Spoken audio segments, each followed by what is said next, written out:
देख रहे हैं जन जन की आवाज़। और मैं इस टाइम हूँ विकास मुख्यालय कलजी खाल के। मेरे साथ है खंड विकास अधिकारी श्रीमान गंगा प्रसाद लखेरा जी। और जैसे कि अभी आपने देखा कि जन जन की आवाज़ ने एक मुद्दा जो उठाया था, जो जनहित का मामला था कि एक वृद्धा जो है 82 साल की कुंवारी देवी एक जीर्ण मकान में रह रही है, उसका आधार कार्ड भी नहीं बना और राशन कार्ड भी नहीं है और डिजिटल का जमाना है, लेकिन वो सरकारी सुविधाओं से वंचित रह गई है। तो खबर हमारे द्वारा खबर को प्रकाशित किया गया अपने चैनल में और खंड विकास अधिकारी जो है तत्काल वहाँ गए और उसको जो प्राथमिक व्यवस्था थी, जो उसको जरूरतमंद चीजें थी वो सारे उपलब्ध कराई और क्या क्या उसको सुविधा दी है और कैसे उसकी जो है आगे भविष्य में रहने की आवास की व्यवस्था होगी, क्या उसकी मदद कर रहे हैं प्रशासन द्वारा, सरकार द्वारा। तो मैं आपसे बात कराता हूँ वीडियो साहब से। वीडियो साहब का स्वागत है, आपने जिस तरह से हमारी खबर को संज्ञान लिया और तत्काल आप अपनी टीम के साथ, अधिकारियों के साथ और साथ में ब्लॉक प्रमुख श्रीमती बीना राणा जी के प्रतिनिधि के तौर पर कनिष्ठ प्रमुख श्री अर्जुन पटवाल जी भी गए।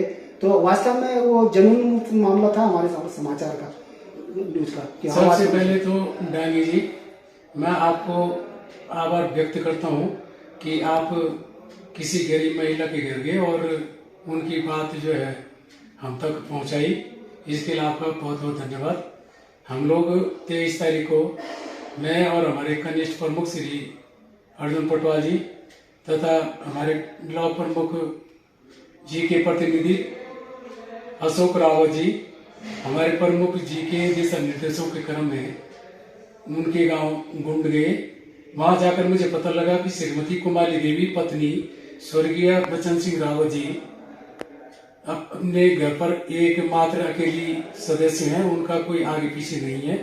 उनके घर को देखने पर मुझे प्रतीत हुआ कि उनके द्वारा कुछ पालतू पशु भी पाले गए हैं, जिसे तो हमारे विकास खंड के माध्यम से कोशिश की जा रही है कि मनरेगा से उनको एक तो पशु आश्रय शेड का लाभ हमारे द्वारा दिया जाए और किसी तरह से उनका आधार कार्ड यदि बन जाए तो ज्यादा अच्छा रहेगा।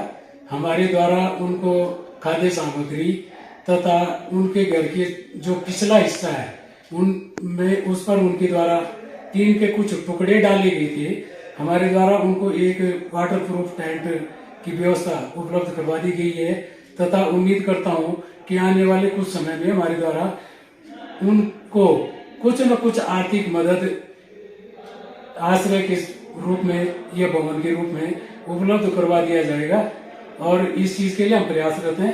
धन्यवाद। जैसे वीडियो साहब, अभी मुझे पता चला है कि अभी सारे पटवारी लोग, राजस्व विभाग और संबंधित आपके संबंधित कर्मचारी, ग्राम विकास अधिकारी, ग्राम पंचायत अधिकारी, ये भी गाँव से पता कर रहे हैं कि जिन लोगों का किन्हीं कारणों से आधार कार्ड नहीं बना है, कोई दिव्यांग, कोई वृद्ध, कोई विकलांग, उनका जो है डाटा यानी कि उनका कलेक्शन किया जा रहा है, उनका जो है पूरी जांच पड़ताल की जाए और मांगा जा रहा है डाटा, ताकि इनको बनाने के लिए घर पे व्यवस्था। तो कोई ऐसा कोई आदेश वगैरह कुछ आपको जानकारी? माननीय जिलाधिकारी महोदय के द्वारा समस्त खंड विकास अधिकारियों को निर्देशित किया गया था कि गांव में जिन लोगों के आधार कार्ड नहीं बने हुए हैं उनकी सूची बनाकर हमारे द्वारा जिला समाज कल्याण अधिकारी पौड़ी को उपलब्ध करवाई जाए ताकि और CSC सेंटर को उपलब्ध करवाए जाए ताकि उन लोगों के आधार कार्ड समय से बन सके और वो सरकारी योजनाओं का लाभ ले सके। इसके साथ ही हमारे द्वारा प्रधानमंत्री आवास योजना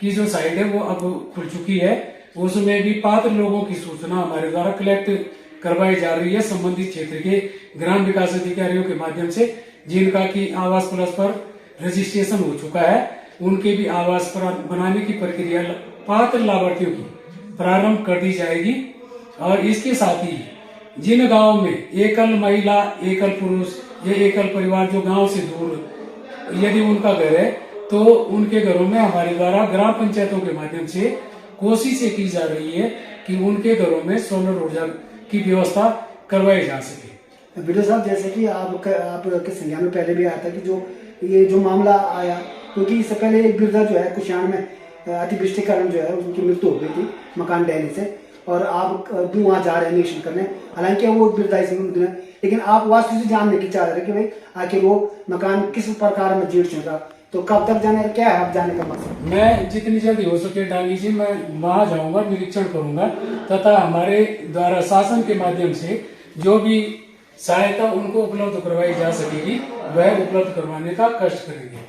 एक अंतिम सवाल वीडियो साहब, जैसे कि हमारे यहाँ कर्मचारियों का टोटा रहता है और विकास कार्य प्रभावित होते हैं, क्योंकि अगर कर्मचारी पूरे होंगे तो विकास कार्य में प्रभावित संभावित नहीं है। लेकिन जिस प्रकार से कर्मचारियों का टोटा रहता है, पंचायत मंत्री के 15-15 ग्राम सभाएं हैं, ग्राम विकास अधिकारी का 10-10 ग्राम से, उससे क्या होता है कि विकास कार्य प्रभावित होते हैं। जैसे अधिकारी पूरे गाँव नहीं पहुंच पाते हैं और आम आदमी की समस्या नहीं सुन पाते। लेकिन मैंने सुना कि कुछ कर्मचारी आपको मिल गए जिससे आप थोड़ा सा विकास कार्यों पर गति पकड़ेंगे, तो क्या है, कितने ग्राम विकास कार्य? मैं आपके संज्ञान में लाना चाहूंगा कि वर्तमान में हमारे यहाँ विकास खंड कल्जीकाल में 9 न्याय पंचायतें हैं तथा 5 ग्राम विकास अधिकारी नए आ चुके हैं।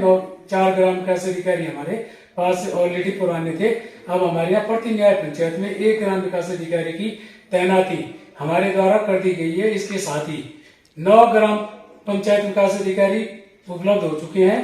प्रत्येक को 1-1 न्याय पंचायत उपलब्ध करा दी के आदेश जारी कर दिए गए हैं। अब उम्मीद करता हूं कि विकास कार्यों को गति मिलेगी तथा आम जनता की जो शिकायतें हैं उनका समाधान निर्धारित समय से हो सकेगा।